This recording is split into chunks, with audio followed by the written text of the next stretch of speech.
दिल्ली में झुग्गी बस्तियों के पुनर्विकास को लेकर मुख्यमंत्री रेखा गुप्ता ने बुधवार को बड़ी घोषणा की। उन्होंने कहा कि दिल्ली में दशकों पुरानी झुग्गियां अब विकास की नई दिशा दिखेंगी और सरकार झुग्गी में रह रहे हर परिवार को पक्का मकान उपलब्ध कराएगी। दिल्ली वालों को सरकार ने शानदार तोहफा दिया है। दिल्ली के मशहूर बानसीरा पार्क में हॉट एयर बलून लॉन्च हुआ है। मंगलवार को इसका सफल ट्रायल हुआ। दिल्ली के उपराज्यपाल वीके सक्सेना ने खुद इसका ट्रायल लिया और बैलून पर बैठकर 120 फीट की ऊंचाई तक गए।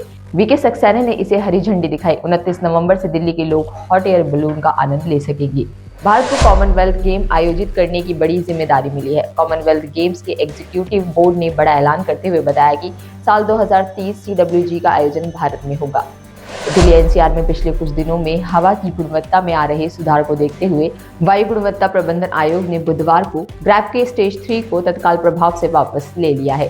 दिल्ली के पर्यावरण मंत्री मनजिंदर सिंह सिरसा ने कहा कि CAQM के आदेश के अनुसार दिल्ली में अब ग्रैप 3 की पाबंदियां हटा दी गई है और राजधानी में ग्रैप 2 लागू कर दिया गया है। इसी के तहत दफ्तरों में 50% वर्क फ्रॉम होम की व्यवस्था खत्म कर दी गई है और स्कूलों में चल रहा हाइब्रिड मोड भी अब बंद कर दिया गया है। अब आगे भी सभी व्यवस्थाएं ग्रैप 2 के नियमों के अनुसार चलेंगी। साउथ अफ्रीका ने भारत को गुवाहाटी टेस्ट में हरा दिया है। इसके साथ ही सीरीज में 2-0 से क्लीन स्वीप भी कर दिया है। पिछले एक साल में टीम अपने ही घर में दूसरी टेस्ट सीरीज हारी है। इस हार पर गौतम गंभीर ने कहा कि दोष सबका है और इसकी शुरुआत मुझसे होती है। हार की जिम्मेदारी सबको लेनी चाहिए।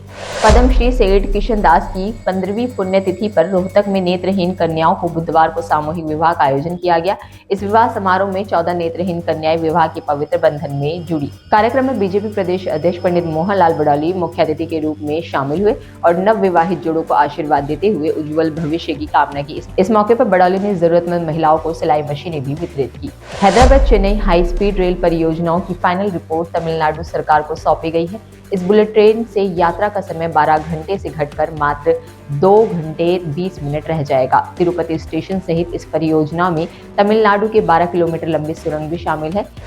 एक्टर धर्मेंद्र का बीते सोमवार को निधन हो गया है। उनके जाने से सिनेमा जगत को बड़ा झटका लगा है।